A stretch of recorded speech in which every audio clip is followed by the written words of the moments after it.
Hi, in this video, we look at how to get started with the xAI API and how to make your first API call.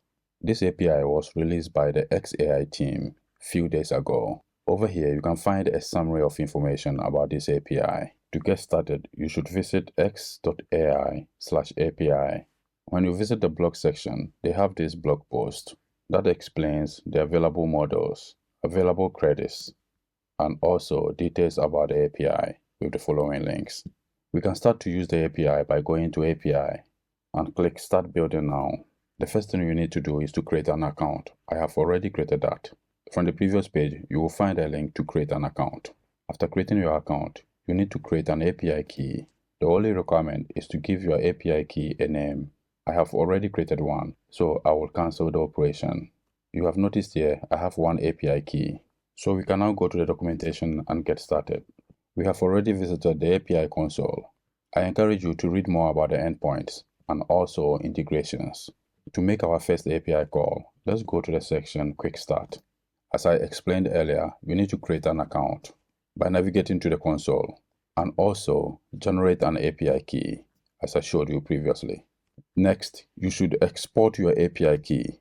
To do that, you should replace the string here with your API key and copy this command and run it in the terminal.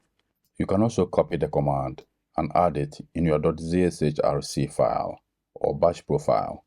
I'm going to illustrate that on the Mac. To access your .zshrc file on the Mac, you should press Shift Command and H to go to the home directory. The .zshrc file is a hidden file, so you can reveal it with Shift Command and period. So that is this file. So all you need to do is to copy the command, that is the export command, and open this file and paste it there.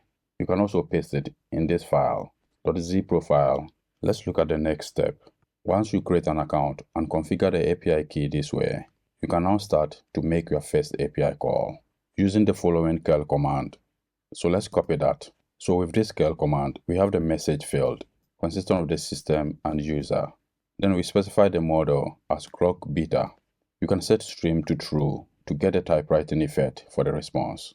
So with the curl command copied to my clipboard, you can open the terminal and add the command. But we also want to format the output. So let's do it in cursor. All that we need to do in cursor is to press Ctrl and backtick to bring the integrated terminal. So here we can paste the curl command and press the return key.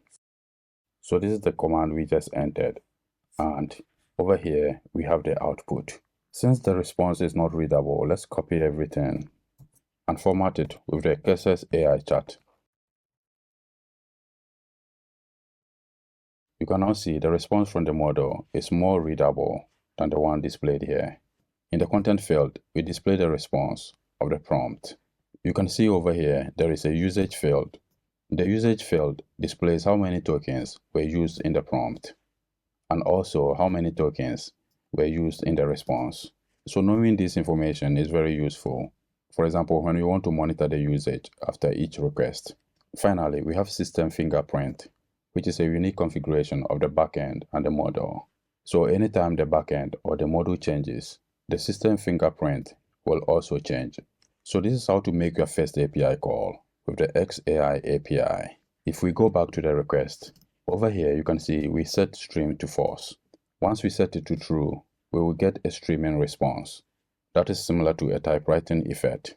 So let's close everything here and clear the terminal.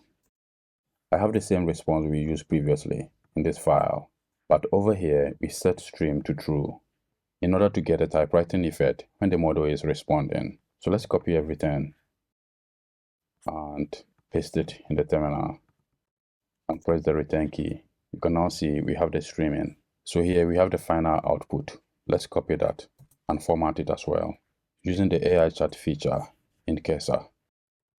So you can see here we have the same formatted output as we saw previously. So this is how you can get started with the xAI API and make your first API call. Thanks for watching this video.